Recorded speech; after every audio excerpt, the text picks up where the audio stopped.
Chère entreprise, merci de nous faire le plaisir d'être parmi nous aujourd'hui pour ce nouveau webinaire que nous vous proposons. Comme à l'accoutumée, ceux qui nous suivent donc connaissent bien la manière de ces webinaires. Donc, le plus important, c'est d'être parmi vous et de parler des sujets qui touchent le cœur le core business de vos entreprises. Et comme ce qu'on avait fait pour 2024, par exemple, je prends que 2024, on en a fait huit webinaires qui gravitaient autour de pas mal de sujets, notamment l'export, la transformation digitale, l'IA, par exemple, pour ne citer que l'e-commerce, les délais de paiement aussi, et puis les préventions des difficultés chez les entreprises, pour ne citer que. Pour cette année, nous avions démarré le cycle avec un premier webinaire, pousser la performance de votre entreprise, le management collaboratif, qui est un sujet aussi important, parce que la vie de l'entreprise aussi, elle est importante au niveau interne qu'au niveau externe.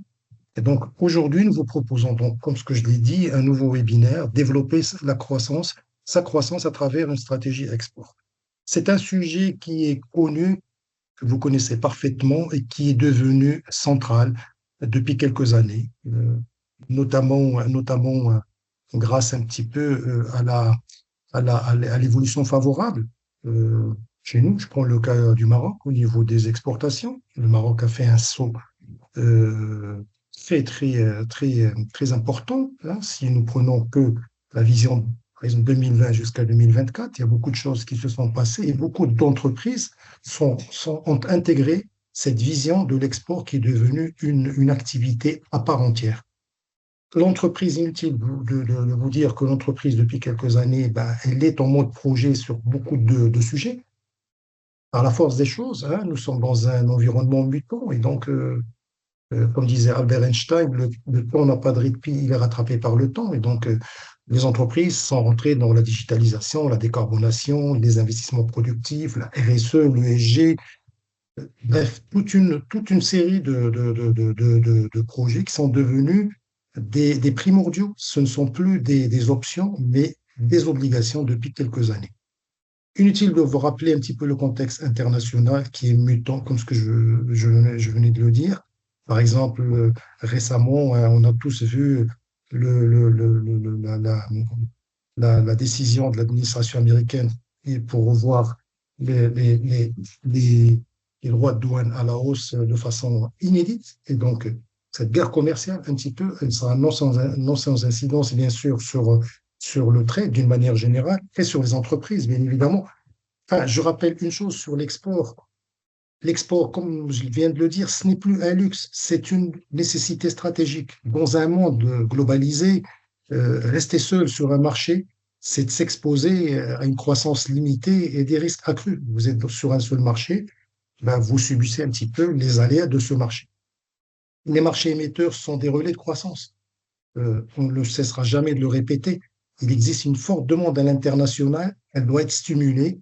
Le savoir-faire, par exemple, des entreprises, notamment marocaines, il est connu, donc compétitif, peut que ces entreprises soient dans l'innovation et dans la qualité et dans la durabilité. Et enfin, un troisième pilier, c'est de développer à l'export, c'est aussi renforcer sa résilience, diversifier ses débouchés, avoir plus de partenaires, ne pas travailler qu'un seul partenaire. Quand je missionne chez les entreprises, la première chose qui me vient à l'esprit quand je vois un petit peu le portefeuille client, et on travaille sur le credit management ou sur la vision, c'est cette dépendance avec un seul partenaire. Essayer de diversifier, oser aller à l'international. Et l'export, ce n'est pas seulement vendre à l'étranger, c'est de penser globalement et structurer sa démarche et d'avoir une vision beaucoup plus large, gagnant-gagnant. Ça, c'est le plus important. Sans plus tarder, nous avons parmi nous aujourd'hui l'immense plaisir d'avoir trois intervenants qui forment, si vous voulez, une chaîne de valeur à votre service. C'est Madame Suzy Kilani qui est responsable export région MENA, BPI France, basée à Casablanca, pour vous servir et pour être le plus près des entreprises marocaines, mais pas que. C'est Mohamed Mejloun qui est un expert hautement connu, consultant qui représente l'AMDI, que vous connaissez parfaitement. Et enfin, Nadia Al-Hababi, qui est ancienne collègue que je connais très bien, chevronnée au niveau de l'international, au niveau de l'export, qui est conseillère du trade corporate à Tijari Alpha Bank. Les trois intervenants auront chacun un tour de rôle. Suzy, c'est Mohamed et Nadia, un quart d'heure de pitch avec quelques sondages pour situer un petit peu les attentes et les interrogations, vos interrogations. Par la suite, nous passerons à un échange, comme ce qu'on a l'habitude de faire. Mais moi, au niveau de l'échange, essayez d'interagir avec nous au niveau du chat et de poser toutes vos interrogations, vos questions. Nous ferons un plaisir de répondre, j'espère, de façon exhaustive à toutes vos interrogations. Donc, sans plus tarder, je fais appel à Suzy et à Si Mohamed Suzy Kilani, Si Mohamed Benjeloun et Nadia, qui représentent BPI France, qui est un agrégateur au service de l'incubation et de l'entrepreneuriat d'une manière générale des entreprises. L'AMDI, qui est l'Agence marocaine de développement des investissements et des exportations, donc le nom veut dire beaucoup de choses, qui n'est plus à présenter. Et enfin, Tijari Wafa Bank, qui est la première banque de la place, leader dans ses branches d'activité et banque panafricaine, qui a une vision beaucoup plus large. Autant dire que nous sommes très bien accompagnés. Et donc, sans plus tarder, je cède la parole à Suzy, par la suite à Zi Mohamed et à Nadia Al-Hababi. Suzy, la parole est à vous. Merci beaucoup, c'est Mohamed, pour cette introduction. Est-ce que vous voyez bien mon écran? Oui, oui, oui. Super. Merci beaucoup pour cette introduction en tout cas et merci à Attijari et à tous pour l'invitation à intervenir sur ce beau webinaire. Donc effectivement, en introduction, donc pour me présenter, donc Suzy Kilani, donc chargée de développement sur donc, la région MENA, Turquie et Asie centrale, basée à Casablanca. Casablanca, un bureau qu'on a inauguré il y a 3 ans pour adresser directement les courants d'affaires internationaux avec les Marocains, puis la région MENA directement basée à Casablanca. Donc du coup, en introduction, je voudrais juste revenir rapidement sur BPI France, la banque que l'on constitue. Donc BPI France, banque publique d'investissement française, donc effectivement détenue à la fois donc, par le gouvernement français et donc la Caisse de dépôt et de consignation, qui est l'homologue français de la CDG au Maroc. Et donc BPI France, effectivement, c'est plus de 3500 collaborateurs à travers le monde, 50 implantations à travers la France, donc métropole et outre-mer. 9 bureaux à l'international et donc je vous invite à renseigner le sondage qui vient d'apparaître normalement sur vos écrans. Ça va être intéressant pour revenir après. Et en 2024, ça représente à peu près 64 milliards d'euros qui ont été injectés dans l'économie française au global, donc pour aussi les activités d'international. BPI France, donc c'est 3 lignes de métiers classiques, donc d'une banque, qui sont donc l'investissement. Vous allez nous retrouver au capital de certaines entreprises françaises de manière directe, mais aussi de manière indirecte. Et c'est là où vous allez aussi nous retrouver dans certaines entreprises marocaines, voire panafricaines, via notre activité donc de fonds avec un fonds Averroès Africa qui investit donc dans des fonds de capital investissement, capital risque partenaire. Et donc, vous allez pouvoir nous retrouver au capital de Marois, par exemple, pour l'habillement, de Agdital dans la practice santé et plein d'autres. Ensuite, on a une branche financement. Donc effectivement, en tant que banque classique, on va venir émettre des prêts pour les entreprises françaises qui souhaitent se développer donc, sur l'échelle nationale, mais aussi à l'échelle internationale. On pourra revenir dessus.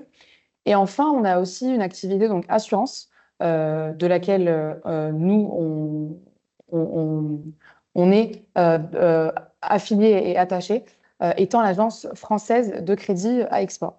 Donc là, vous avez effectivement le cercle des 3 activités que je vous ai présentées. Fonds souverain français pour l'investissement avec plus de 50 milliards d'actifs sous gestion. Le financement qui sera donc adressé de manière directe aux entreprises françaises, mais aussi aux entreprises marocaines et internationales. Et ensuite, on a aussi le volet assurance, pour lequel donc, BPI France Assurance Export, et l'Agence française de crédit à exportation, qui va venir donc mobiliser la garantie d'État pour le compte, pardon, et sous le contrôle de l'État français. Et si vous regardez en bas à gauche, donc on a une activité en fait de développement à laquelle je suis directement rattachée, faisant partie donc de la direction du développement. Et c'est en fait on va dire le merging de ces trois lignes métiers que je vais endosser à l'étranger et qu'effectivement sera intéressant pour les résultats du sondage.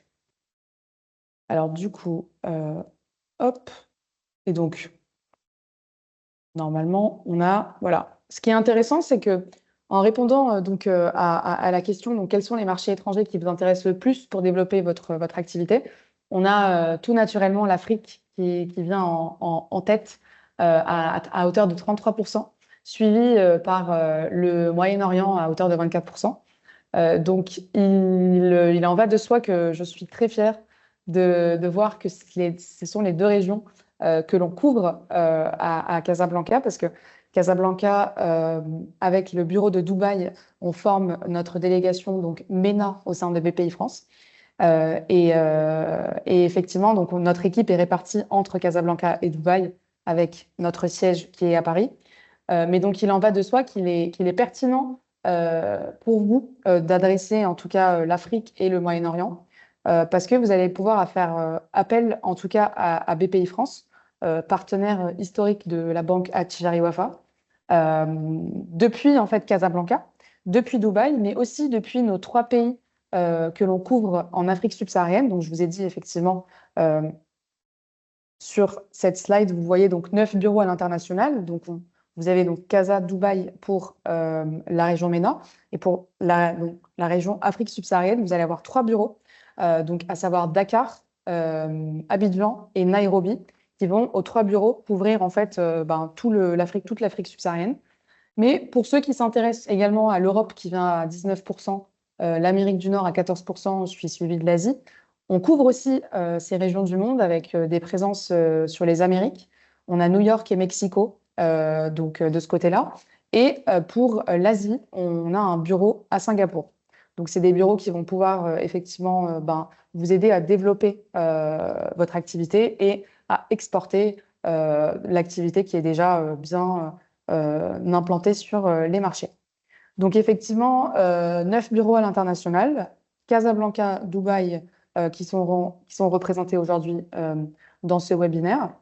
Et sans plus tarder, donc, je vous propose de commencer directement par un deep dive de notre offre d'export qui s'adresse en fait à la fois au service des entreprises françaises qui sont donc dans notre mandat en tant que banque publique française d'investissement, mais également un continuum d'outils que l'on va proposer aux entreprises internationales, donc marocaines également, qui vont vouloir effectivement s'exporter dans le cadre d'un rapprochement avec les entreprises françaises.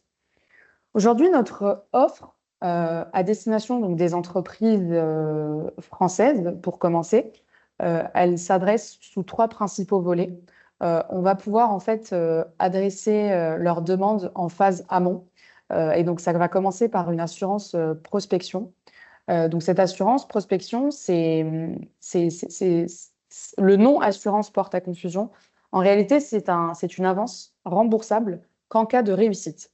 Donc effectivement, une entreprise aujourd'hui française vient nous rencontrer, BPI France, souhaite adresser le marché marocain qu'elle a entendu dans les informations ou qu'elle entend beaucoup, le Maroc étant maintenant sous le prisme des radars internationaux. Elle n'a pas forcément eu l'occasion de s'y rendre ou de collaborer avec un partenaire local.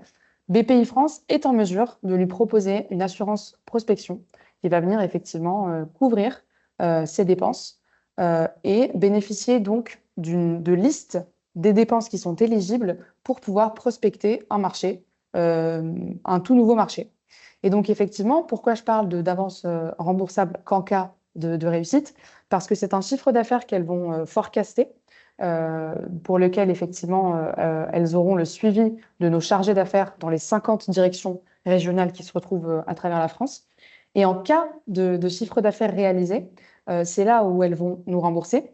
Et en cas de perte, donc en cas de chiffre d'affaires non atteint, BPI France mobilisera effectivement la garantie d'État pour endosser, on va dire, la perte de la société.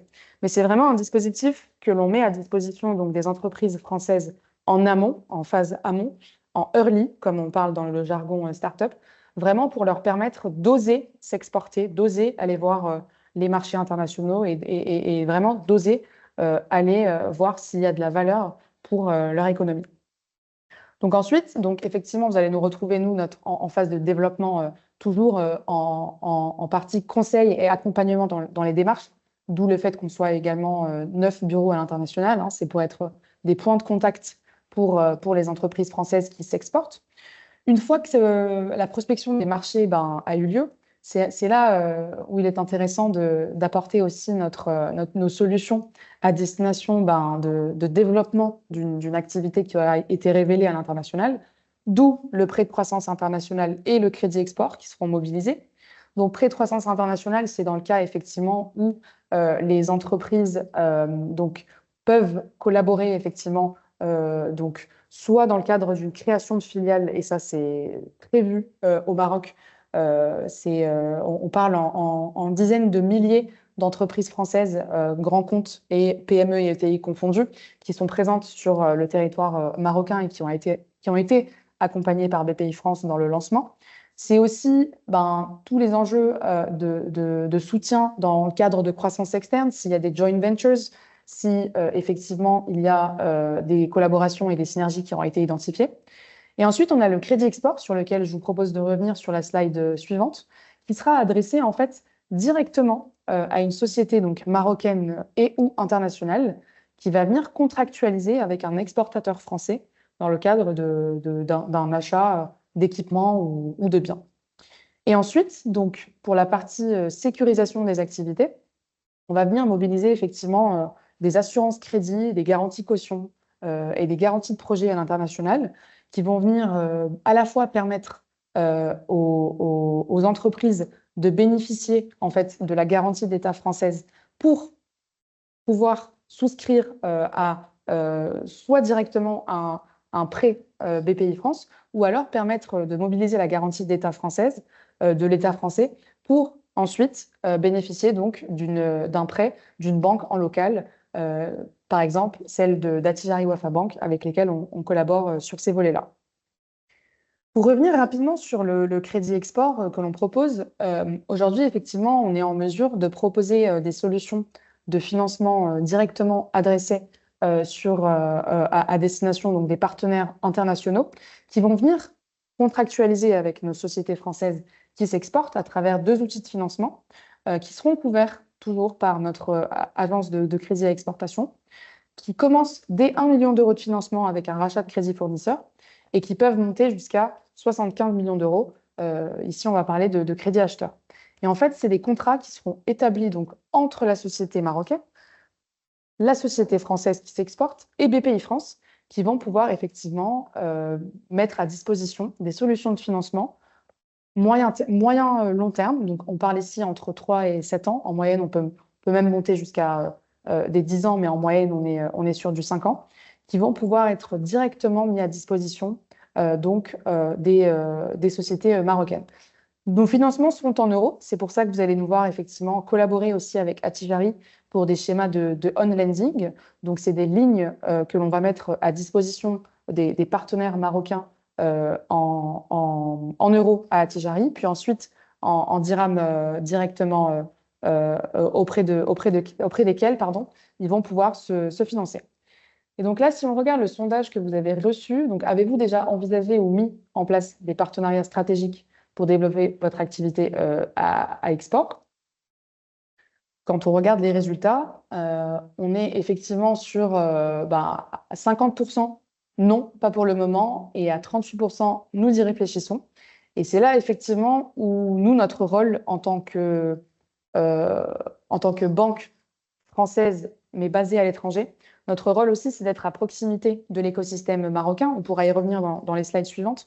Notre rôle aussi, c'est d'être au plus proche des sociétés marocaines qui veulent justement s'exporter donc du Maroc vers la France, par exemple, pour pouvoir vous identifier un portefeuille d'entreprises clients de BPI France qui puissent venir engager les courants d'affaires avec vous.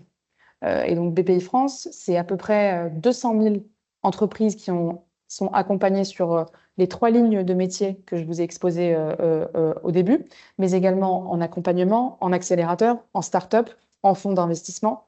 Enfin, en tout cas, le portefeuille consolidé de BPI France à l'étranger, France et étranger, c'est à peu près 200 000 entreprises de la start-up au grand compte. Donc, ça va être intéressant effectivement pour vous d'y réfléchir vous le souhaitez.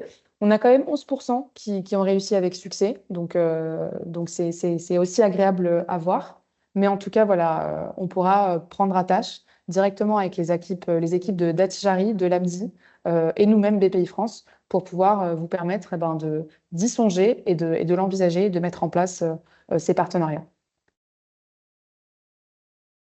Cette slide, pour revenir rapidement sur ce qu'on fait aussi. Donc là, je vous ai parlé donc, de contrats ici qui sont entre une société française et une société marocaine.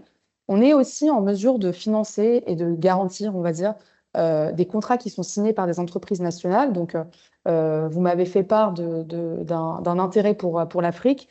Et donc, si demain, une société marocaine contractualise avec une société d'origine de droit juridique africain, dès lors où ce qu'on appelle une part française est identifiée dans votre contrat, dans votre projet, BPI France est aussi en mesure de mobiliser une couverture de financement, donc à hauteur de 95%, pour pouvoir vous financer cette part française.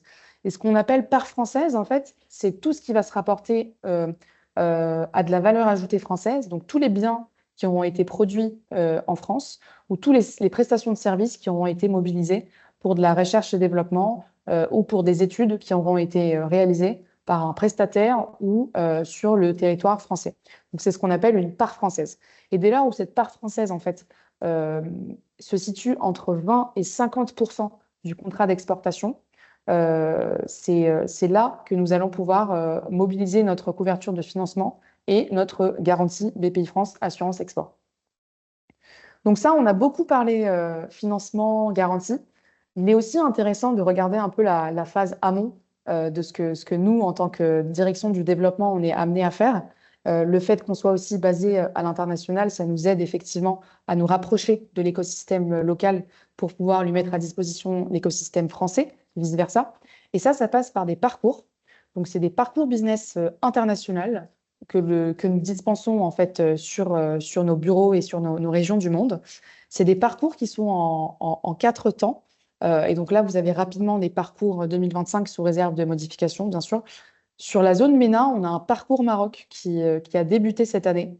Donc c'est un parcours relatif au projet de la Coupe du Monde 2030 et donc de tous les enjeux de développement du Royaume du Maroc, donc qui a débuté la semaine dernière à Paris et qui se poursuivra avec une immersion sur zone directement au Maroc entre Casa et Rabat donc dans les semaines à venir. Et donc, effectivement, 4 formats de parcours qui sont présentés. C'est des formats de parcours qui mobilisent en fait une délégation d'entreprises françaises de notre portefeuille client BPI France, que l'on va en fait mettre à disposition directement de notre portefeuille BPI France à l'international. Et donc là, par exemple, on va organiser des séquences de rendez-vous B2B pour pouvoir pitcher les offres des entreprises à destination des entreprises marocaines, ou alors s'inspirer à travers un parcours collectif. On va organiser des séquences collectives, des visites de sites. Donc, par exemple, l'année dernière, on a réalisé un parcours avec l'Office chérifien des phosphates, donc le groupe OCP, pour effectivement mettre à disposition donc, des opportunités de co-développement et des solutions que le groupe pourrait utiliser pour des enjeux de co-industrialisation. Ce qui a donc été renforcé par la visite du président Macron les derniers mois. Donc, c'est des parcours que l'on réalise sur le Maroc et sur les autres pays de la région qui vont permettre effectivement de rapprocher ces écosystèmes afin de pouvoir, dans une logique win-win, les entreprises françaises qui s'exportent vers le Maroc, mais également les entreprises marocaines qui songent à s'exporter aussi vers la France ou vers l'Afrique en les accompagnant. Alors, peut-être pour clôturer, entre guillemets, rapidement notre intervention, quand est-ce que vous jugez bon de contacter BPI France pour vous mobiliser, on va dire, vous apporter un soutien auprès de d'Attijari et de l'AMDE dans votre stratégie export? Tout simplement, BPI France, aujourd'hui, on est basé à Casablanca dans le but d'être proche de l'écosystème marocain. Et on apporte notre soutien aujourd'hui sous 3 volets. Le premier volet, c'est de vous aider à identifier donc des fournisseurs et partenaires français qui puissent venir répondre à des besoins en projet ou des besoins que vous formulez en exportation. Donc ça passe effectivement par nos équipes qui sont basées à Casablanca et à Dubaï, en collaboration avec la Team France Export, dans laquelle j'inclus la Chambre de commerce française, le groupe AFD, Proparco, Business France, tous les représentants, en tout cas, des institutions françaises qui opèrent pour le matchmaking entre la France et le Maroc. On peut venir adresser vos solutions de financement aux côtés de notre partenaire de longue date, Attijari, en euros ou en dirhams. Et ensuite, on vous met à disposition donc, la garantie d'État français pour que cela puisse venir vous apporter une garantie afin de mettre à exécution ce contrat d'exportation. En tout cas, je reste à votre disposition pour toute information complémentaire. Nous, on est toujours ravis de pouvoir collaborer avec Attijari sur les sujets export, euh, partenariat de longue date que l'on a re-signé en présence de Sa Majesté et du président Emmanuel Macron en octobre dernier. Et on sera également ravis de collaborer sur votre stratégie et votre réussite à export. Donc moi, j'ai juste un mot à dire, osez. Osons en tout cas regarder en dehors ce qui se passe. Et tant que vous avez Attijari, des partenaires comme Attijari, l'AMDE et BPI France qui vous soutiendront dans ces démarches, vous pouvez foncer. Merci beaucoup, Suzy. Bravo, hein, je n'ai rien à ajouter. Tout est clair. À vous, chère entreprise, de faire le pas. Soit que vous êtes au début au niveau de l'export, où vous êtes des experts, ou vous êtes des primo-exportateurs. Allez-y, foncez. Vous avez un expert de très haut rang qui est là à votre disposition aux côtés de l'AMDI et de TJ Wafa. Bon, sans plus tarder, on reviendra auprès de toi, Suzy, tout à l'heure au niveau de l'échange. Sans plus tarder, je cède la parole à Sidi Mohamed Benjelloun, expert notoirement connu représentant l'AMDI. Sidi Mohamed Benjelloun, la parole est à toi. Merci, David. Je tiens tout d'abord à adresser mes remerciements à Tijari Wafa Bank et à BPI France pour l'organisation de ce webinaire et pour y avoir invité l'AMDIE à y participer. Mes remerciements s'adressent également aux participants pour leur mobilisation autour d'une thématique qui nous tient à cœur. L'Agence marocaine de développement des investissements et des exportations supporte le développement économique et social du Royaume du Maroc à travers ses actions de promotion, de prospection et de démarchage de l'investissement et de l'exportation. Donc, l'accompagnement à l'export fait partie des métiers de base de l'agence. Et aujourd'hui, nous avons estimé opportun de partager avec vous quelques éléments que nous jugeons clés dans une stratégie export réussie en la présentant en une seule slide et en essayant d'être le plus synthétique possible pour une meilleure visibilité de la part de nos participants. Alors, en tant qu'entrepreneur, nous voulons améliorer notre performance à l'export où nous considérons que nous avons un potentiel à l'export. Comment s'adonner à l'export? Nous conseillons d'abord les entreprises que nous accompagnons de procéder à un diagnostic export pour identifier les lacunes non seulement organisationnelles, mais également en rapport avec le produit, ses caractéristiques, la manière d'identifier les pays à l'export, de déterminer les prix à l'export, également l'existence et la maîtrise des procédures d'approvisionnement, de production, mais également ce qui se rapporte au stockage, à la distribution, aux procédures douanières. Et enfin, la dernière composante concerne les aspects financiers et les risques que prend l'entreprise ou que compte prendre l'entreprise à l'export. Tout ça n'est pas une fin en soi. C'est pour avoir un rapport d'audit export, mais pour pouvoir identifier donc les lacunes et les éventuelles négligences pour pouvoir mettre en place un business plan export dont pourquoi un business plan export? Il est censé définir clairement les objectifs et les étapes à franchir par l'entreprise pour exporter ou pour parvenir à de meilleures performances à l'export. Le business plan export devrait permettre d'identifier les ressources nécessaires en capital, en équipement, en personnel, en compétences technologiques pour soutenir l'expansion de l'entreprise. Le business plan export est également un document qui doit inclure, ou une stratégie qui doit inclure les projections financières qui montrent comment et quand l'entreprise prévoit de devenir rentable pour l'activité, en ce qui concerne l'activité exportatrice. Et exemple de planification financière, le BPE, par exemple, de fabrication de vêtements marocains exportés par une entreprise sur le Ghana, devrait inclure les projections financières sur 5 ans.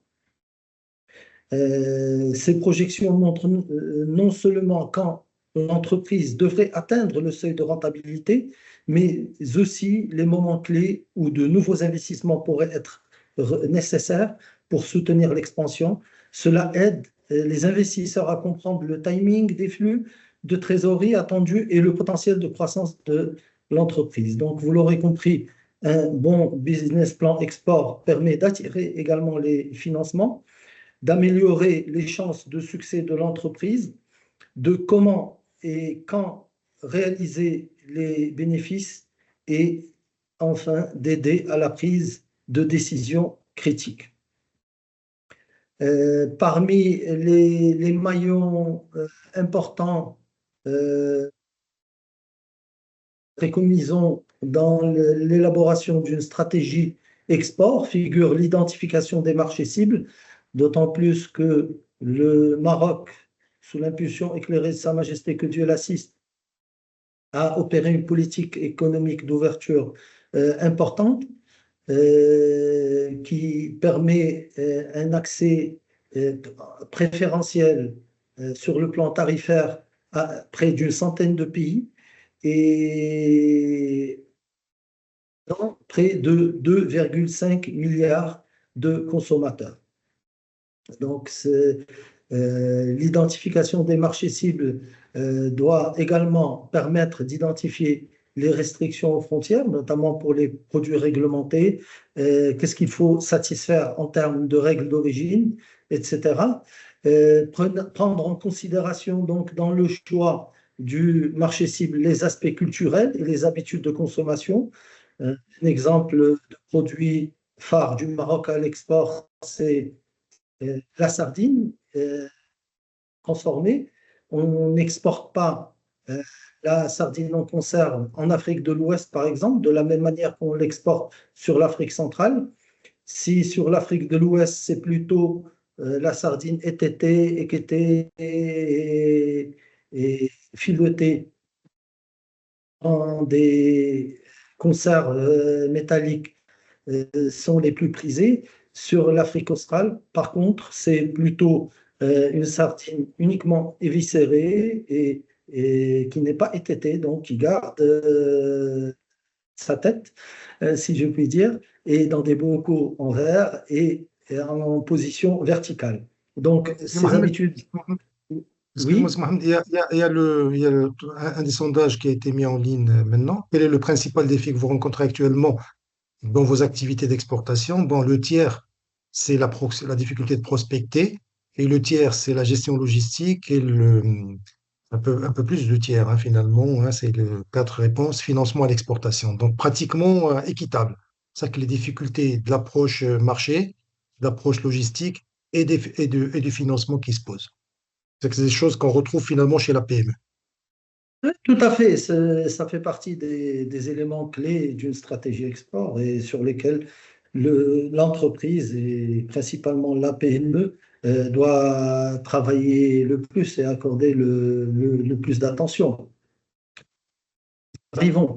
Ça fait partie des maillons que nous estimons clés dans une stratégie export. Et enfin, la prise de connaissance de la réglementation en vigueur dans le marché cible. Ensuite, il faut savoir comment intégrer ou renforcer l'intégration de l'entreprise à la chaîne de valeur mondiale.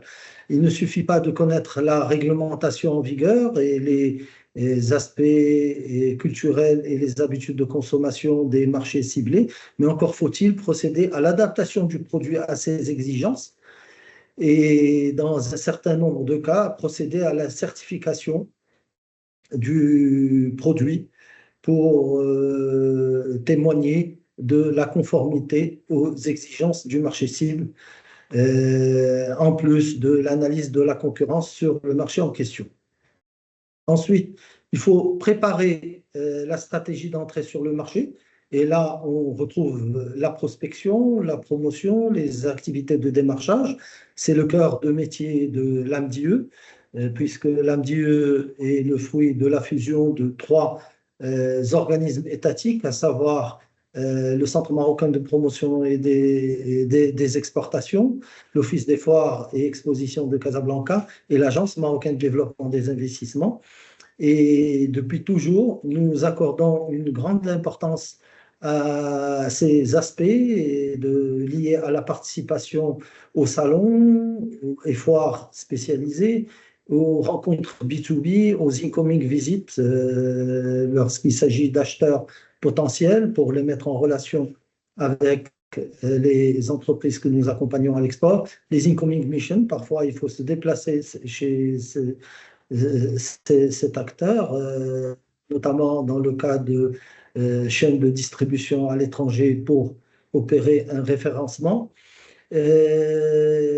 Établir des partenariats parfois avec un local pour pouvoir inscrire son action durablement ou disposer d'un relais ou carrément s'établir commercialement via une entité de droit du marché en question. Donc là, en principe, on finalise le business plan à travers la préparation de la logistique. Il faut choisir l'incoterm le plus adéquat. Plus on va dans un incoterm avancé et dans la mise à la disposition de la marchandise au client, plus on prend de risques, plus la marge est importante en principe, mais le risque est également important. On ne gagne pas de la même manière ni autant en exportant sous un incoterm export que sous un incoterm FOB, CIF ou DDP, c'est-à-dire Delivery Duty Paid, délivré sur place au client. Et il est nécessaire, au niveau de ce maillon également, de prendre en connaissance les formalités d'exportation et les exigences en termes de formalités d'exportation du marché cible. Souvent, on me pose la question, on n'arrive pas à exploiter les avantages de l'accord de la zone de libre-échange continentale africaine.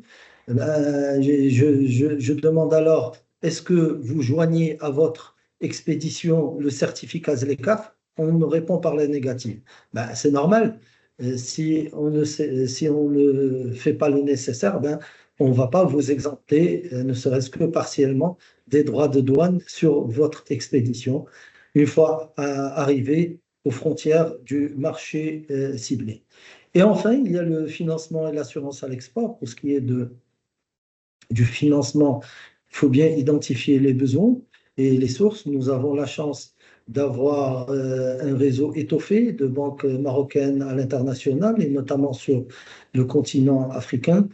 Nous préconisons toujours de recourir à ce réseau, non seulement pour le financement, mais aussi pour sécuriser le paiement et de recourir à l'assurance export, d'autant plus que nous avons des produits en la matière par le gouvernement à l'assureur historique qui est l'ASMAEX. Enfin, c'est Mohamed, oui. excuse-moi de t'interrompre. Il y a un autre sondage. Utilisez-vous un plan stratégique formel pour votre développement, donc le poids de ce que tu es en train de nous dire? On a, oui, un plan détaillé, on a une seule réponse positive, mais la plupart, c'est oui, mais partiel, ou nous y travaillons. Donc, on est vraiment dans un peu embryonnaire au niveau de tout ce qui est stratégie et partenariat finalement. Donc, ça regroupe finalement exactement au niveau d'intervention de Suzy tout à l'heure. Je cède la parole. Effectivement, je suis tout à fait d'accord avec Suzy, aligné. Et puis, euh, franchement, une entreprise qui ose l'export, c'est excellent, parce que l'État essaie de mettre le plus de moyens et de conditions favorables pour que nos entreprises marocaines puissent développer leurs exportations. Mais il est absolument nécessaire d'avoir un business plan.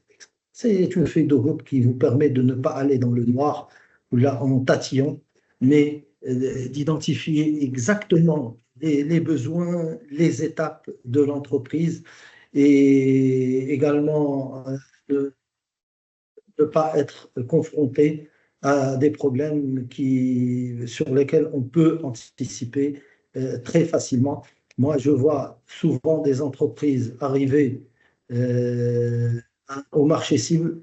Ben, ils reviennent vers nous, ils nous disent ah, ben, on n'a pas l'autorisation telle. Ben, c'est un énorme gâchis.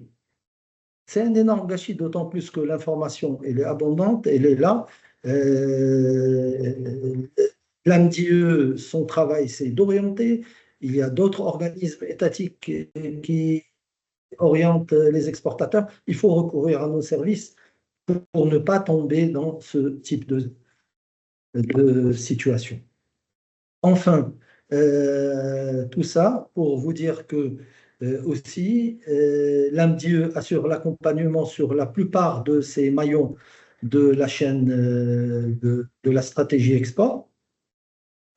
Nous travaillons d'abord sur le renforcement des capacités et nous avons organisé 5 cycles de séminaires en 2024. Chaque cycle porte sur des séminaires concernant une dizaine de thématiques. Nous passons en revue les stratégies de développement des marchés, la qualité de l'export, les règles de détermination de l'origine et les procédures douanières, les aspects liés à la logistique et au transport à l'international, comment élaborer un business plan export à travers un partenariat que nous avons avec l'Ordre des experts comptables. Ce sont des experts comptables qui animent ce module. Le marketing commercial, le financement des exportations, c'est à travers nos partenariats avec les banques de la place, et Attijari et Wafa Bank figurent au premier plan. À l'export, également avec un opérateur de la place, la propriété industrielle et commerciale à travers l'Office marocain de la propriété industrielle et commerciale, et comment créer et développer une marque digitale avec un expert reconnu de la place. L'année en cours, on est sur le point de lancer 7 autres cycles, 3 à Casa, 2 dédiés aux biens et 1 dédié aux opérateurs opérant dans les services. Marrakech, Fès, Beni Mellal et Tanger. Nous assurons pendant ces séminaires qu'il y ait une interaction, qu'il y ait des cas pratiques dans la mesure du possible et espérons répondre à l'ensemble des questionnements que ce soit directement ou là, indirectement, ou là, plus tard, ultérieurement, des questionnements formulés par les entreprises participantes. Merci beaucoup, Zé Ensuite, Mohamed. nous Pardon. mettons encore 2 minutes. D'accord, d'accord, Zé Mohamed. Merci beaucoup. Merci beaucoup. Nous mettons également à disposition des entreprises que nous accompagnons des outils d'analyse des marchés à travers des profils marchés et des profils filières accessibles via notre site web, des outils de veille, notamment sur la veille réglementaire, et un programme assez riche de participation aux actions de démarchage, de promotion et de prospection à l'étranger à travers la participation au salon, réunions B2B, incoming visit, mission, et également à travers les caravanes de partenariat à l'export. Enfin, le reste des chaînes est couvert par les leviers existants, comme le financement, par exemple, à l'export par des banques aussi performantes que Attijari ou Afabank. Enfin, vous pouvez, si vous ne l'avez pas encore fait, bénéficier de nos programmes d'accompagnement en le faisant en ligne, en un, un formulaire en ligne et puis en déposant un dossier physique. C'est à partir du site www.morocconow.com. C'est très simple et ça se fait à guichet ouvert depuis quelques semaines. Et merci pour votre attention. Merci beaucoup, Zé Mohamed, hein, pour ces interventions qui est très claire. Tu parlais à la fin maintenant du contact et tout ça. Ça y est, c'est Mohamed, c'est un monsieur chevronné, donc qui est à votre disposition, hein, qui est à votre disposition. Donc n'hésitez surtout pas. Prenez sur vous et puis le contact, il peut être physique aussi dans les locaux. C'est vrai qu'en ligne et tout ça, mais avec de la volonté, vous savez, on peut briser des chaînes. Et donc, c'est un atout très important avec ce qu'on a vu chez BPI, qui était un agrégateur de très haut rang. Vous avez vu avec la présentation de Suzy, avec la présentation de Si Mohamed Ben Jelloun, il décline un petit peu ce que fait l'État marocain finalement pour les entreprises, pour que nous puissions avoir vraiment un écosystème d'entreprises compétitives, durables et bien implantés dans leur domaine au niveau un peu partout dans le monde, mais surtout dans ces marchés prometteurs. Merci beaucoup, Zé Mohamed, pour cette intervention. Donc, on reviendra auprès de toi juste après. Je cède la parole à Nadia Babi. Nadia? Oui, oui, je suis là. Donc, Merci, Nadia. Qu'on puisse te ouais, je voir. vais. Donc, merci beaucoup, Nadia. Ben, Ok. écoutez, on a vu un agrégateur, on a vu la participation de l'État dans ce que fait dans toutes ces incentives le plus haut niveau au niveau de l'État sur ces sujets. Ben, on est donc chez une banque. Merci Tijari de nous recevoir. La banque est un acteur très important, incontournable au niveau c'est votre partenaire pratiquement au quotidien avec Nadia que je connais parfaitement sur ces sujets. Sans plus tarder, Nadia, je te cède la parole. Pas de problème. Bonjour à tous. Alors, moi, je vais enchaîner directement, comme ça, je reste dans le timing. Et donc, toujours dans le même ordre d'idée de M. Benjelloun, et donc je pars du principe que toute la partie diagnostic, business, intégration, réalisation et tout ça est fait. Et donc, moi je vais directement droit au but et aller répondre à la question de toutes nos entreprises marocaines qui désirent s'exporter. Et donc, j'apporterai quelques points d'éclaircissement sur l'accompagnement qu'apporterait la banque, en l'occurrence Tijari Wafa Bank, à toutes les entreprises marocaines qui désirent s'exporter. Si tu vas aller à la slide suivante, s'il te plaît. Voilà. Voilà. Alors donc, avant d'y aller un peu plus dans le détail, j'aimerais juste revenir sur une expression ou sur une définition. C'est celle de définir le trade finance, que j'estime être un point très important avant d'aller plus loin. Et donc, le trade finance, c'est quoi? C'est le financement du commerce international. Et dans l'activité d'un exportateur, il est capital de justement trouver le financement de ce commerce international, puisqu'il va aller agir sur un marché international, et donc il a besoin forcément d'accompagnement financier et non financier. Donc, en parlant de l'accompagnement financier ou de l'explication ou la définition de ce trade finance, il est composé d'un certain nombre de points et en l'occurrence, des moyens de sécurisation de paiement, des garanties bancaires pour lui permettre d'aller soumettre à des marchés, d'aller soumissionner à des marchés, des sécurisations supplémentaires de paiement, d'où la confirmation de l'aide de crédit, de financement et de rapatriement je dirais, du fruit de l'export et donc de la cession des créances et d'où le forfaiting et enfin des crédits acheteurs et fournisseurs dont on a déjà parlé dans la première présentation. La slide suivante, s'il vous plaît. Et donc, une fois que j'ai parlé un peu de cette généralité, on ira directement dans le vif du sujet et aller parler sur le plan financier et sur le plan ou du point de vue bancaire de comment établir ou qu'est-ce que établir une stratégie export. Et donc, établir une stratégie export passe forcément par un certain nombre de prérequis, à savoir essentiellement une analyse pointue du marché ciblé. Et donc là, moi, je pars du principe que l'entreprise marocaine qui désire s'exporter, elle a déjà fait son diagnostic, son business plan, l'identification du marché, elle a trouvé son marché et donc elle est obligée de l'analyser d'une manière pointue, comment elle va pouvoir pénétrer ce marché, maîtriser son contexte économique, vu tout ce que nous voyons, tous les chamboulements que nous voyons aujourd'hui sur le plan international, pardon. Et donc, tous les risques que nous vivons, les évolutions, les problèmes géopolitiques, et j'en passe. Et donc, il est nécessaire de connaître le marché ciblé et de le maîtriser sur le plan économique. Une fois que ces deux démarches ont déjà été faites d'une manière précise, on a trouvé son client, et donc, il est important de négocier son contrat et de bien le négocier. Et donc, négocier son contrat commercial passe par un certain nombre de points.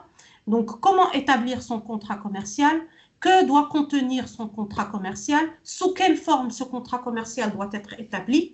C'est la première étape et c'est l'étape cruciale.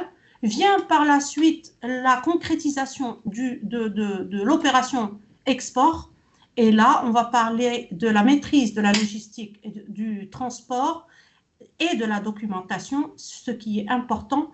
Et en fin de compte, il faut bien choisir son mode de paiement. Donc, une fois qu'on aura fait regarder ou travailler ces différents points, on passera à, bien sûr, l'accompagnement financier apporté par Attijari Wafa Bank aux clients exportateurs et l'accompagnement non financier et qui n'est pas des moindres parce que beaucoup de nos clients aujourd'hui cherchent justement cet accompagnement non financier et on le détaillera un peu plus loin dans notre présentation. La slide suivante, s'il vous plaît.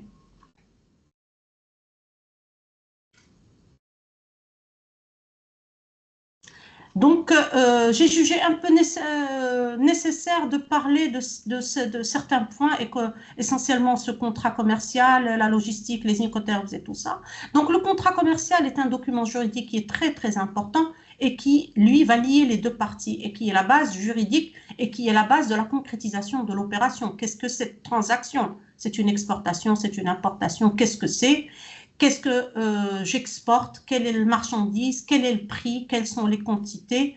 Les modalités d'expédition, d'où le choix de l'Incoterm, et on verra par la suite quelle est l'importance de cet Incoterm, les conditions de paiement, la validité de l'offre, parce que cela c'est important, puisque cette validité, elle doit être obligatoirement limitée dans le temps, parce que les prix évoluent, les environnements évoluent, tout évolue et donc on ne peut pas se permettre de garder une offre d'une manière indéfinie parce qu'à un moment donné, elle devient caduque. Et puis, un point très important et auquel des fois on ne prête pas attention, quelle est la juridiction compétente en cas de litige. C'est très important de définir cette juridiction pour ne pas tomber dans des problèmes par la suite en cas justement de litige ou de problème.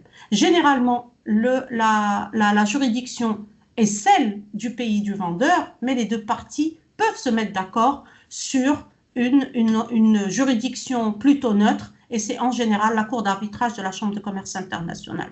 Alors, ce contrat commercial n'a pas besoin de contenir une centaine de pages ou une dizaine de pages, il peut être matérialisé par une facture pro forma à partir du moment où elle contient toutes ces informations-là. La slide suivante, s'il vous plaît.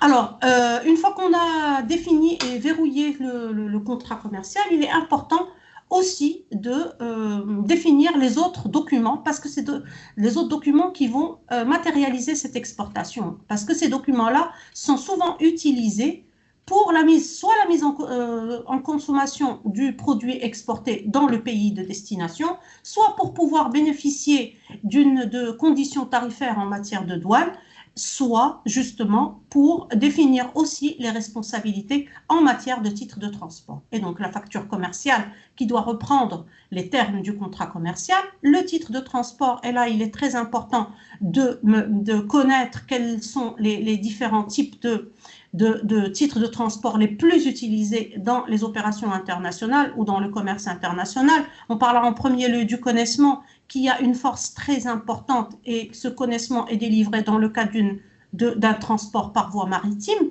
Et là, il a une particularité et il a une force puisque c'est un titre de propriété de la marchandise, et donc c'est très important de connaître et de connaître quelle est l'importance de bien le remplir et de le sécuriser, parce qu'un détenteur d'un connaissement, il est détenteur de la marchandise. Et donc là, il faut bien établir ce document-là quand il s'agit d'exporter une marchandise. Le CMR, tout le monde le connaît, pour le transport international routier, la LTA, et je passe tous les autres titres de transport. Tous les autres documents sont établis à la demande du client importateur de l'autre côté, parce que ces documents-là, comme je l'ai précisé, ils sont utilisés soit pour la mise en consommation sur le marché, soit c'est donc le certificat phytosanitaire ou sanitaire ou le contrôle qualité, le certificat d'origine, et ces documents-là, et puis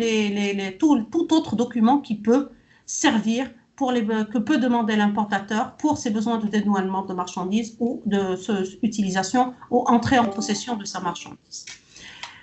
La slide suivante, s'il vous plaît. Une fois que ces documents-là établis, alors là, on va dire un petit mot sur les Incoterms, parce qu'il est très, très important de les connaître et de savoir les choisir lors de la définition ou de l'établissement du contrat. Parce qu'en aucun cas, ces Incoterms-là ne définissent le transfert de propriété, ils juste permettent le transfert des frais, les documents à émettre, c'est-à-dire à chacune des parties, quels sont ses devoirs et quelles sont ses obligations. La slide suivante, s'il vous plaît. Donc là, un récapitulatif d'une présentation générale des Incoterms. Nous avons deux types de ventes. Alors, une vente au départ et une vente à l'arrivée. La vente au départ, c'est le groupe E. Et là, c'est l'obligation minimum pour le vendeur, puisque plus communément appelé ex-work ou départ usine, c'est-à-dire que le vendeur s'acquitte de toutes ses obligations à la porte de son usine, de son entreprise, et l'acheteur va tout prendre en charge à partir de l'usine du vendeur. Et la vente à l'arrivée, au risque et péril du vendeur.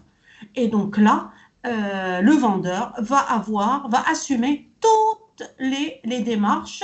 Ça va des frais de transport jusqu'au dédouanement de la marchandise, jusqu'à un point prévu pour la délivrance de la marchandise. Et là, donc, c'est carrément le point extrême de l'autre côté par rapport à la vente au départ. Entre les deux, nous avons le groupe F et le groupe C. Le groupe F, c'est le groupe du FOB, FAS et le groupe FOB, et le groupe C, c'est le groupe du coût et fret et du CAF. Donc là, on n'est pas, en fait, on n'est pas là pour rentrer dans les détails de ça, mais j'ai jugé important d'en parler ou de toucher un petit mot, parce que c'est très important dans la négociation et dans le choix du mode de transport de la marchandise à exporter. La slide suivante, s'il vous plaît.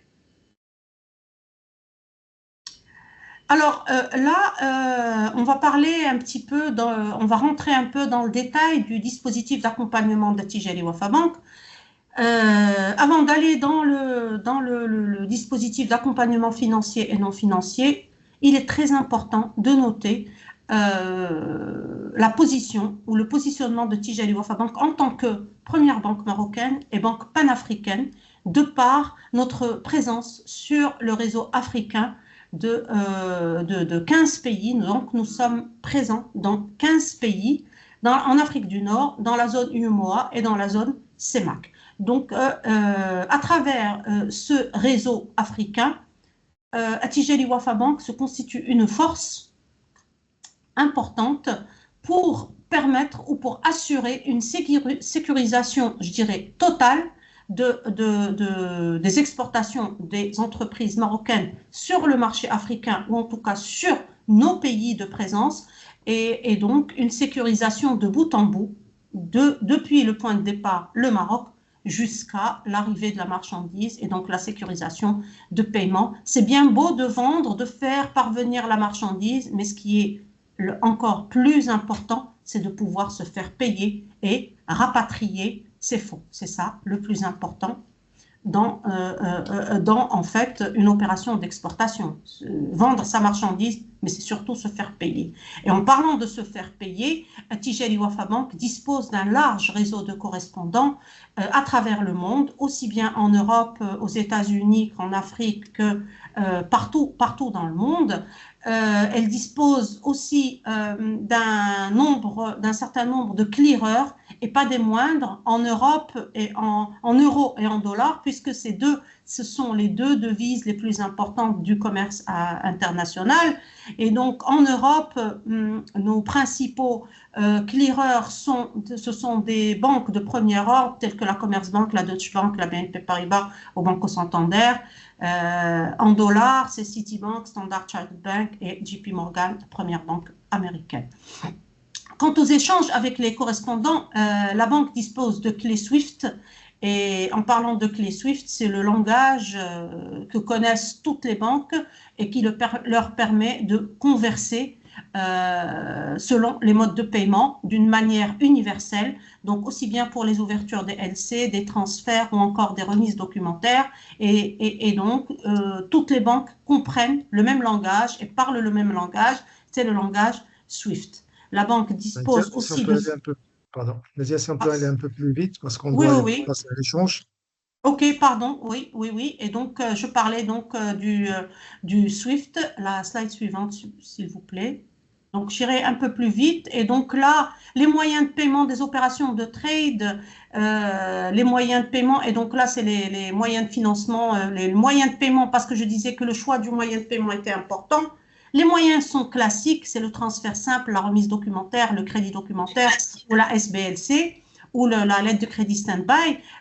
Ces modes de paiement sont choisis selon le degré de confiance existant entre l'acheteur et le vendeur. Le transfert simple suppose une confiance à 100%.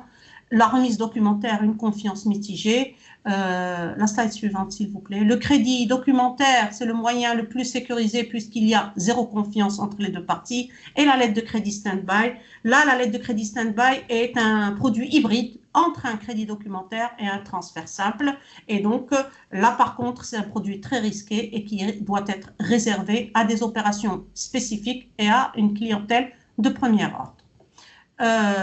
On passe maintenant aux moyens de financement des opérations de trade. Et pour le financement des opérations de trade, à l'export, il y a essentiellement le préfinancement à l'export et les avances sur créances nées à l'étranger. Ce sont deux modes de paiement et ce sont des crédits à court terme qui vont permettre d'apporter un souffle ou un soulagement sur le plan de la trésorerie. Donc, lorsque l'entreprise exportatrice a des problèmes ou des goulots d'étranglement en matière de trésorerie, la banque est là pour leur permettre de souffler et de leur donner des bouées de secours sur le plan de trésorerie, donc un soulagement de la trésorerie à très court terme. Le refinancement est un produit qui est réservé au financement des importations et donc ce sont des crédits, tous les trois sont des crédits en devises accordés par Attijari Wafa Bank à sa clientèle importatrice, exportatrice. La slide suivante, s'il vous plaît. Et donc, là, on arrive au service non financier d'accompagnement. Et là, on va répondre à plusieurs questionnements de nos clients. Comment accéder au marché étranger, comment aider à faire de la prospection, comment connaître ces marchés. Et donc là, c'est un rôle que joue notre banque, Attijari Wafa Bank, à travers son club Afrique Développement, qui est un club constitué d'un certain nombre de toute notre clientèle qui a envie d'y accéder. Il est ouvert à toute notre clientèle importatrice, exportatrice. Et à travers ce club Afrique Développement, il y a un certain nombre d'événements qui sont animés tout au long de l'année, d'où le Forum Afrique Développement, le Forum international Afrique Développement, qui est l'événement phare de ce club. Il existe aussi des missions sectorielles et des B2B qui sont organisées, soit à distance, comme le cas de notre webinaire aujourd'hui, ou en organisant des missions sur des pays cibles ou à la carte, parce qu'elles peuvent être demandées, ces missions-là, peuvent être demandées par des clients et que nous organisons pour eux des missions sur des pays spécifiques ou des missions spécifiques. Il existe aussi des missions découvertes que la banque ou le club organise en direction de leur clientèle exportatrice ou en direction des membres. Des B2B, l'équipe du club prend en charge toutes les demandes de mise en relation et toutes les équipes commerciales d'Attijari Wafa Bank. Les commerciaux du Trade Finance ont pour mission aussi d'assurer ces liens et ces contacts et d'établir et d'aider notre clientèle exportatrice à justement aller vers ces marchés à la découverte de ces marchés-là et à la découverte ou à la prospection. Et il y a une communauté aussi, bien sûr, via Attijari Business Link. Et enfin, l'annuaire en ligne des opérateurs internationaux. Et enfin, donc, à la suite justement de ces services non financiers d'accompagnement, donc le FIAD, c'est le Forum Afrique Développement, le Forum international Afrique Développement, Attijari Business Link, qui est une plateforme virtuelle établie avec BPI France et donc qui permet, encore une fois, d'assurer des liens et des contacts de part et d'autre, sans avoir des fois l'obligation, sans être obligé, ça y est, on a fini, sans être obligé de se déplacer. Et donc là, juste le dernier slide, Tilina. Juste le dernier, juste pour attirer l'attention que Attijari Wafa Bank est dans l'ère du temps et dans l'ère de la digitalisation, en plus du portail CIB ou portail entreprise qui permet la digitalisation totale des opérations internationales, Attijari Wafa Bank a mis en place un produit qui permet aux sociétés importatrices, exportatrices de suivre en temps réel leur transfert ou leur rapatriement et qui est un produit, ce qu'on appelle Attijari Swift Track. Désolée pour cette... Il n'y a pas de problème. Il n'y a pas de problème. Il n'y a pas de problème. Nous, on n'a pas de problème. J'espère avoir répondu directement et avoir suscité en fait l'intérêt de la clientèle de manière à nous consulter, à de venir nous voir et à nous demander de les accompagner en matière d'exportation. Voilà. Merci beaucoup, Nadia, pour ton intervention qui est très claire, hein, qui complète ce qu'a dit Suzy dans son intervention, Kilani et Mohamed Mjloun. Vous pouvez nous rejoindre, c'est Mohamed Mjloun et Suzy, pour un échange. Merci beaucoup pour vos interventions.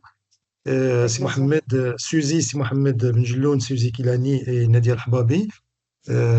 Sans doute, nos amis ont pris beaucoup de plaisir et de curiosité pour nous suivre. C'est très important comme sujet, nous l'avons dit et répété. L'export fait partie intégrante aujourd'hui de cette réflexion qui doit être au cœur des stratégies au niveau des entreprises d'une manière générale. Et ça, c'est très important. Euh, pour commencer, c'est Mohamed, moi j'ai deux questions qui sont en ligne de mire sur ce que tu disais tout à l'heure et qui sont très importantes. Le déploiement de l'AMDI au niveau de ses programmes, parce que tu nous as fait cette présentation séquentielle et on voit un petit peu tout le cycle jusqu'à la concrétisation, où on est justement l'AMDI dans ce déploiement. Et quid de la mise en œuvre de la ZLECAf, qui est quand même quelque chose qui est très attendu par les opérateurs, certainement.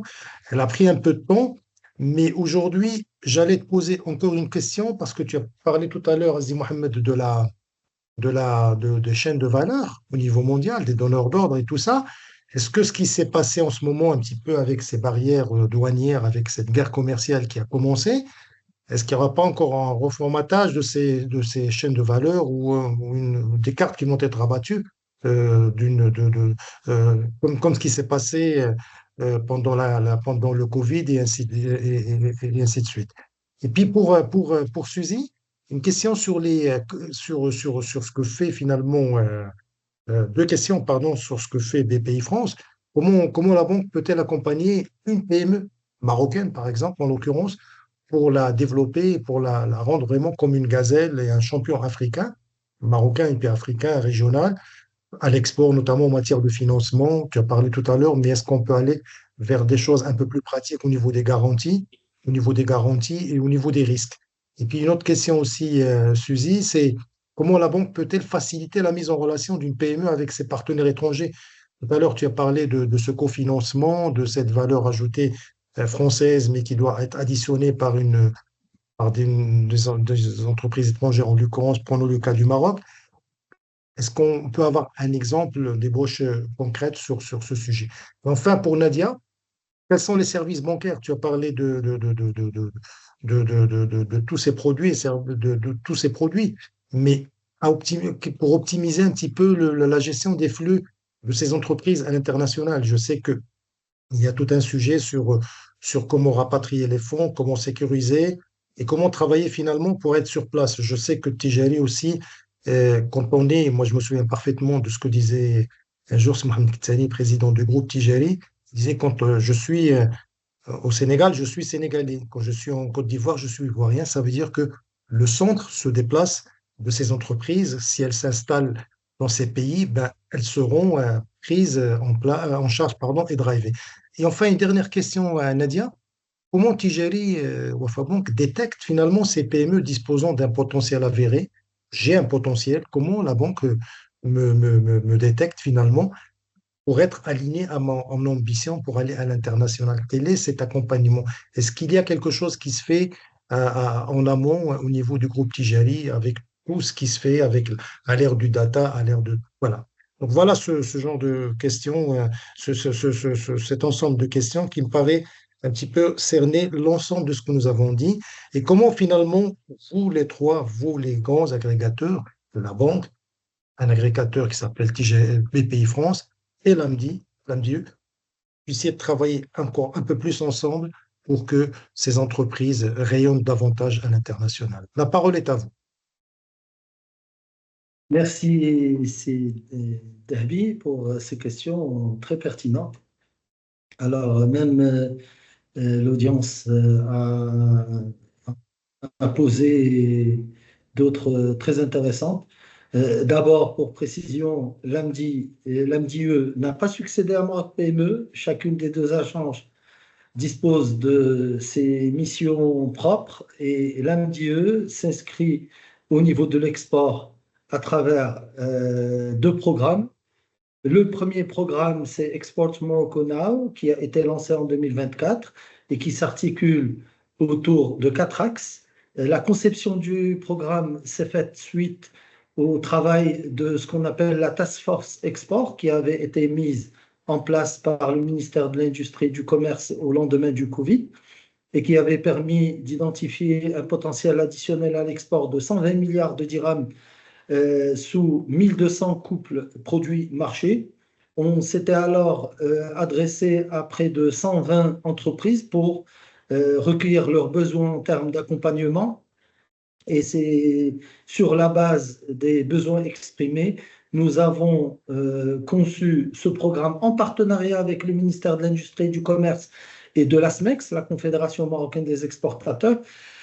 Ce programme autour de 4 axes. Le premier étant les outils d'intelligence économique et de veille réglementaire. Et à ce titre, nous mettons à disposition, comme je l'ai expliqué tout à l'heure, des profils marché et profils filières et de la veille réglementaire.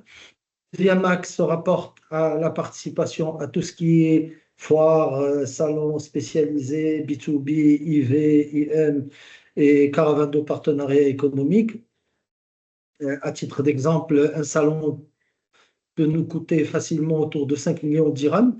Rapporté en moyenne une dizaine de participants, c'est 500 000 dirhams que devrait verser chacun des participants. Et bien nous recevons uniquement, nous faisons contribuer les entreprises uniquement à hauteur de 20% et plafonné à 40 000 dirhams, c'est-à-dire au lieu de verser 500 000 dirhams, l'entreprise confirmée et pas l'entreprise primo-exportatrice verse 40 000 dirhams. Et tous les autres services et toutes les autres actions, la participation est gratuite, sauf aux caravanes. Ça coûte très très cher et on fait contribuer les entreprises à un niveau vraiment purement symbolique de 30 000 dirhams comme plafond. Sinon, il y a l'accès au marché via l'identification des appels d'offres ou encore via le référencement des produits dans les chaînes de distribution à l'international ou encore à travers des marketplaces.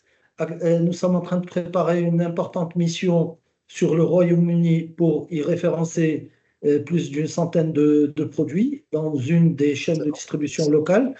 Et nous sommes en train de finaliser la négociation avec Alibaba.com pour référencer nos bénéficiaires sur cette marketplace de renommée mondiale et pour construire un pavillon virtuel Maroc et pouvoir l'animer pour offrir cette visibilité importante aux entreprises que nous accompagnons au niveau mondial.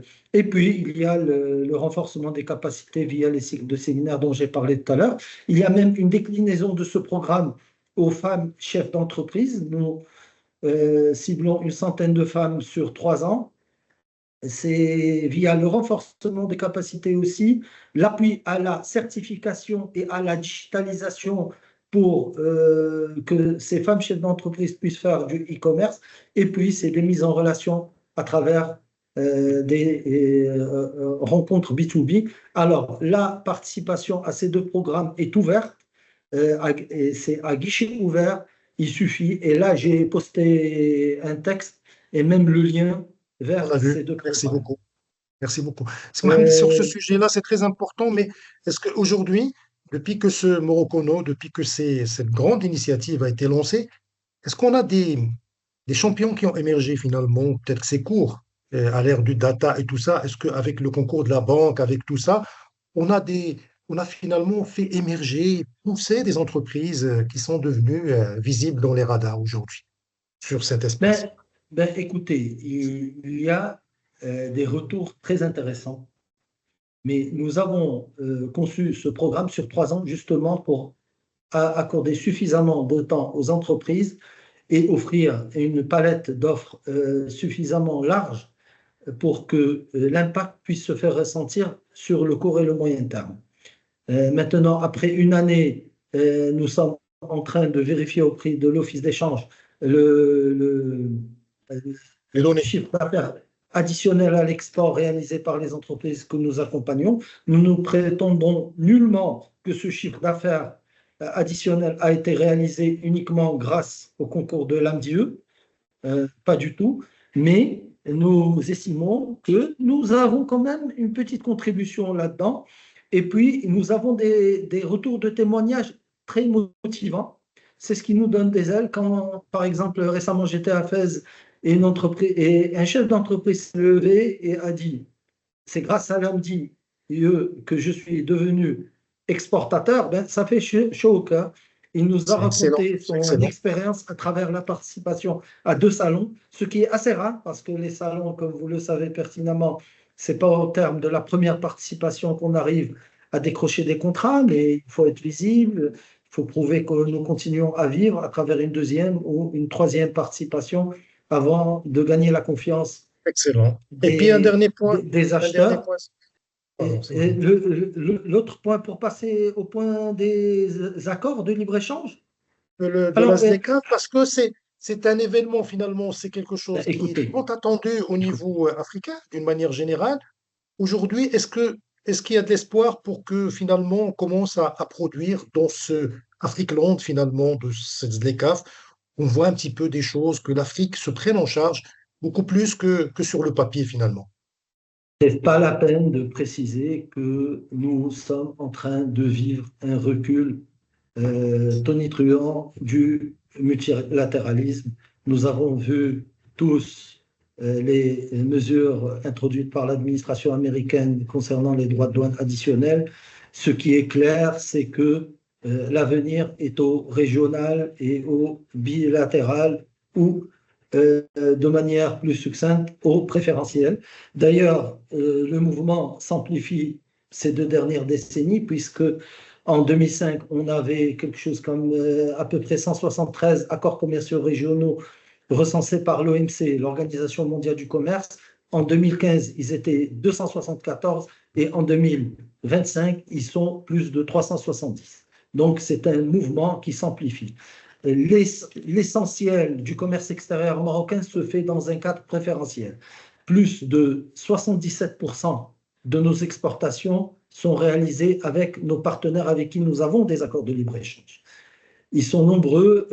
La ZLECAf vient confirmer cette tendance au niveau continental. Vous allez me dire, il était temps, puisque le commerce intra-africain est encore très faible, mais c'est un projet hyper structurant pour l'intégration économique et commerciale du continent, dans la mesure où, d'ores et déjà, depuis le 1er janvier 2025, le Maroc accepte en exonération de droits de douane 90% des produits en provenance de l'Afrique, et la liste de ces produits fait l'objet de circulaires régulièrement diffusées par l'administration des douanes, mise à jour et tout. Et dans le sens inverse, ce n'est pas 100%, mais c'est grosso modo 50%, puisque, mis à part quelques pays en développement qui ont procédé de la même manière que le Maroc, c'est-à-dire agi en unilatéralisme en procédant à la réduction de leurs droits de douane sur 90% des produits sur 5 ans, comme c'est entré en vigueur le 1er janvier 2021, donc en 2025, le 1er janvier 2025, eux aussi se sont alignés sur les exonérations faites par le Maroc. La plupart de nos partenaires du continent sont à 50% de droits de douane et seront à 100% d'exonération de droits de douane sur 90% des produits en janvier 2030. Donc, Excellent. le train est Excellent. en marche. Et Excellent.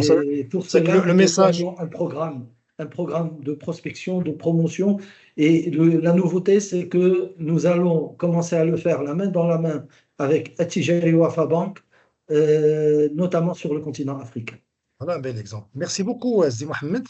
Je cède la parole à Suzy.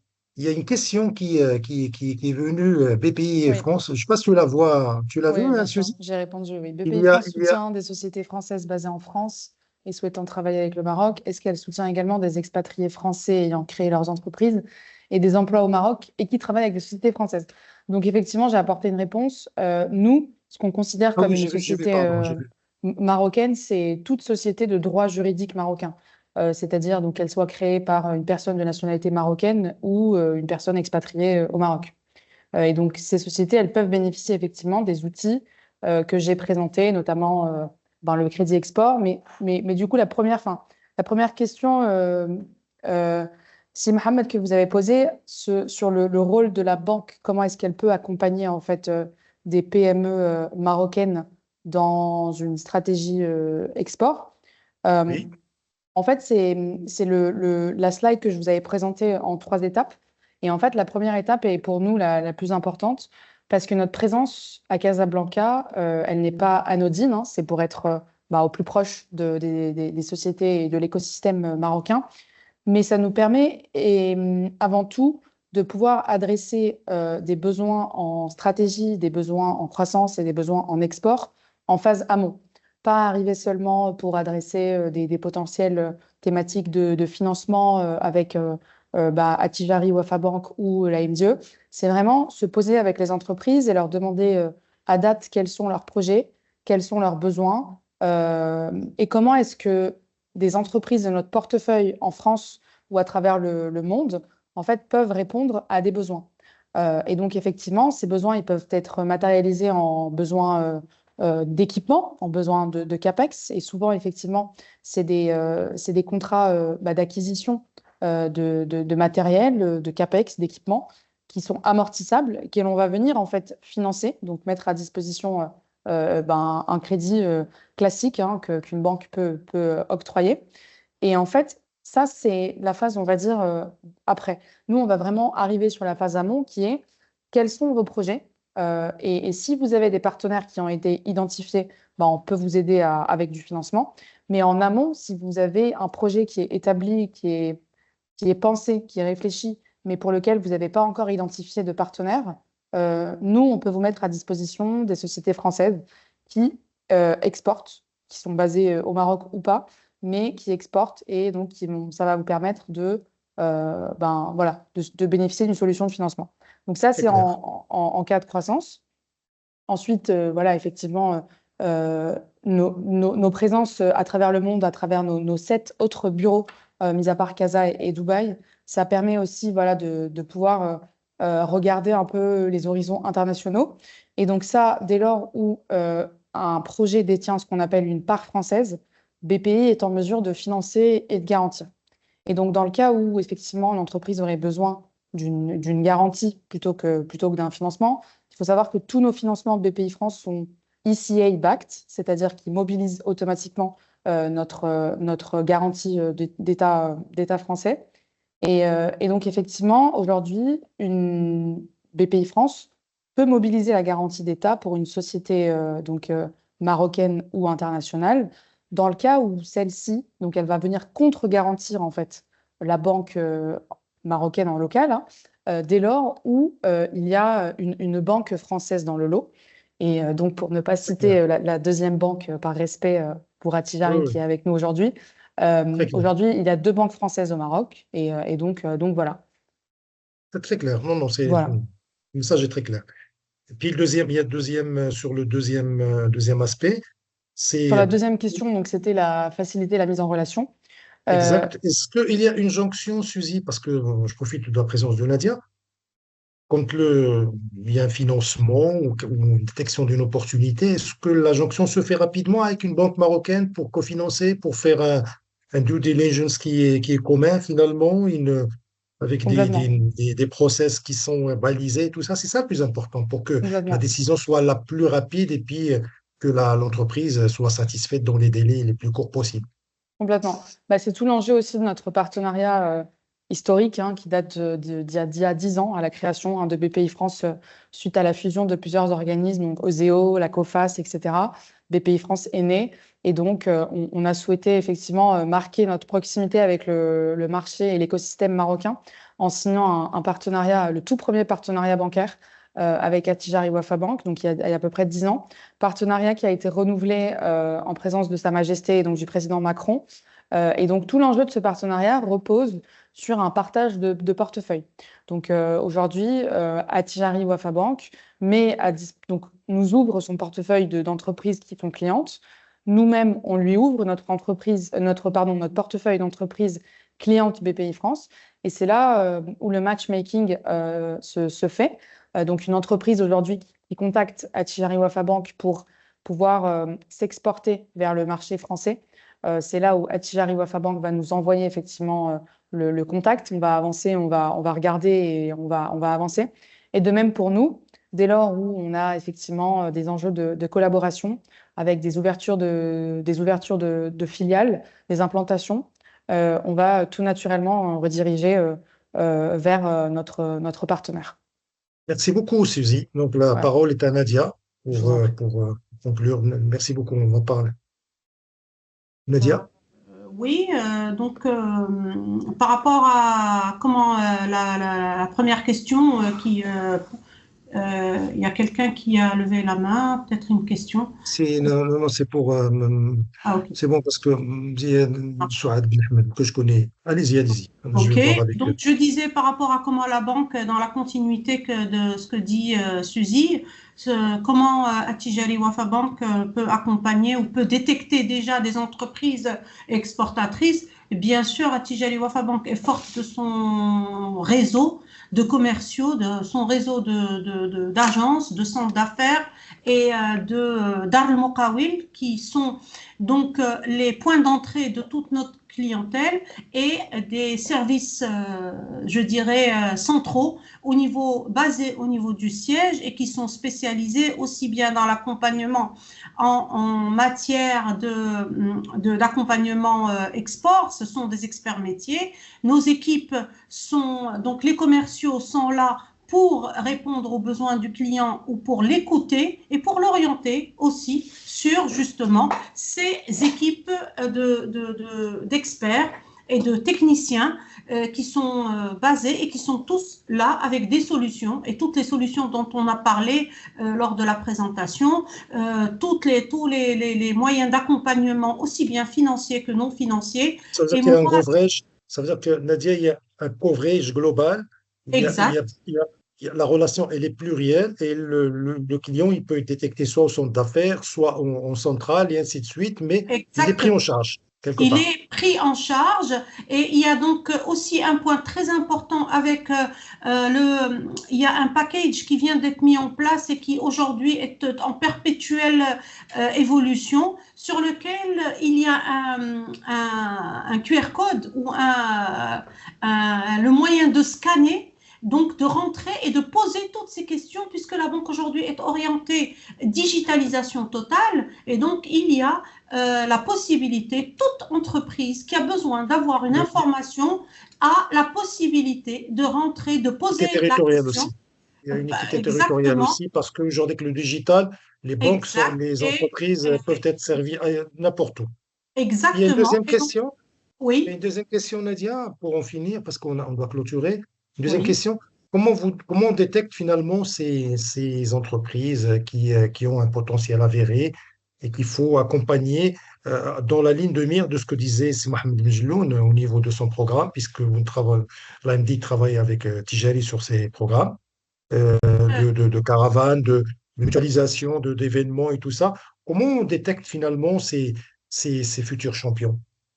Justement à travers un certain nombre d'événements que la banque organise en collaboration entre autres avec l'AMDIE, avec d'autres partenaires et aussi à travers le Forum Afrique Développement, à travers notre réseau externe parce que l'information circule de part et d'autre et comme j'ai dit au départ, à travers notre réseau de présence en Afrique, puisqu'aujourd'hui l'orientation stratégique du pays est vers l'Afrique. Et le marché le plus important aujourd'hui pour l'exportateur marocain, c'est l'Afrique. Et donc, à travers notre pays de présence et à travers toutes nos structures qui sont basées dans les pays de présence, en Europe, à travers Attijari Europe et à travers notre réseau de Casablanca, nous arrivons justement à être à l'écoute de cette clientèle et nous allons vers cette clientèle et nous essayons de la recruter, si je peux utiliser le terme,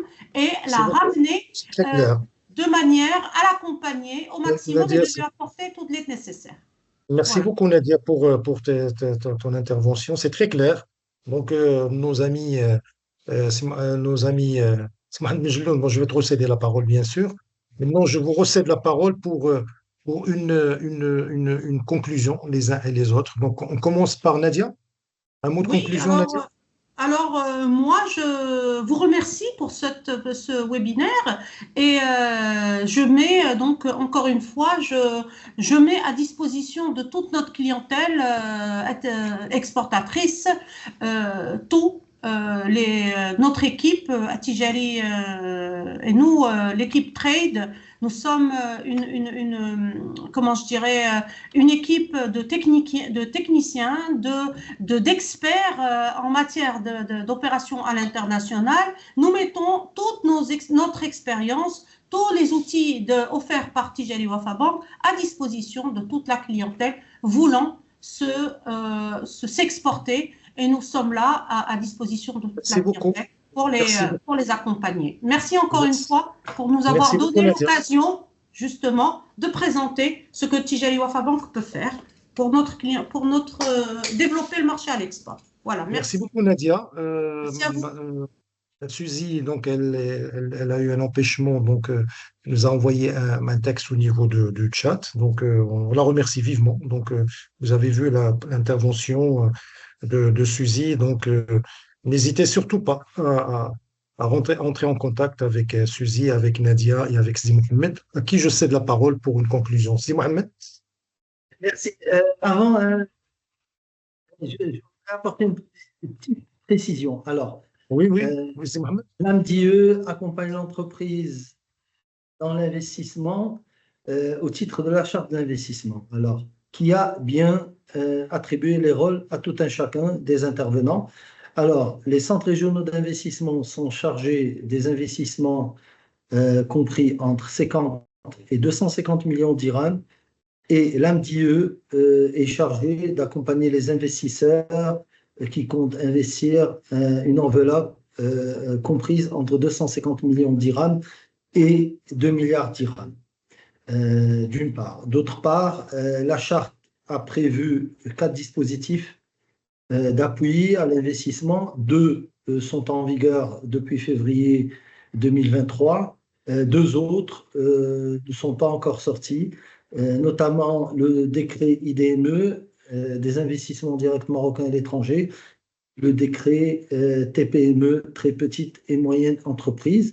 Alors, l'AMDIE, jusqu'à nouvel ordre, je ne suis pas au courant en tout cas, mais ne se charge pas de la mise en œuvre de ce décret TPME.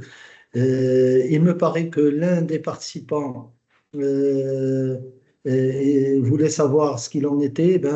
Il n'est pas encore sorti ce décret. Le gouvernement a communiqué dessus récemment dans le cadre de sa politique de relance de l'emploi. Nous sommes dans l'attente de la publication et de la mise en œuvre de ce communiqué. Sinon, en guise de mot de conclusion, je voudrais vous dire que l'AMDIE est là et c'est la maison de l'exportateur marocain. N'hésitez pas à recourir au service de nos équipes et nos programmes sont à votre disposition. Et une fois encore, merci à Attijari Wafa Bank et à BPI France pour l'organisation de ce webinaire et d'avoir donné l'occasion de l'AMDIE de s'exprimer. Merci. Merci beaucoup, Sidi Mohamed. Merci, Nadia. Merci, Suzy. Merci, Tininan et Eric Hajar pour le groupe Tijari Wafa Bank. Merci, l'entreprise, pour le plaisir que nous avez fait de nous accompagner dans ce webinaire. C'est un sujet très important et on vous donnera, Inch'Allah, rendez-vous pour un autre webinaire qui est aussi autant intéressant que celui-ci, mais qui rentre dans la ligne de mire de vos développements. Merci beaucoup et bonne continuation. Merci beaucoup. Merci à tous. Au revoir. Merci. Merci, au revoir. À Au revoir, bientôt. Nadia. Au revoir, Suzy.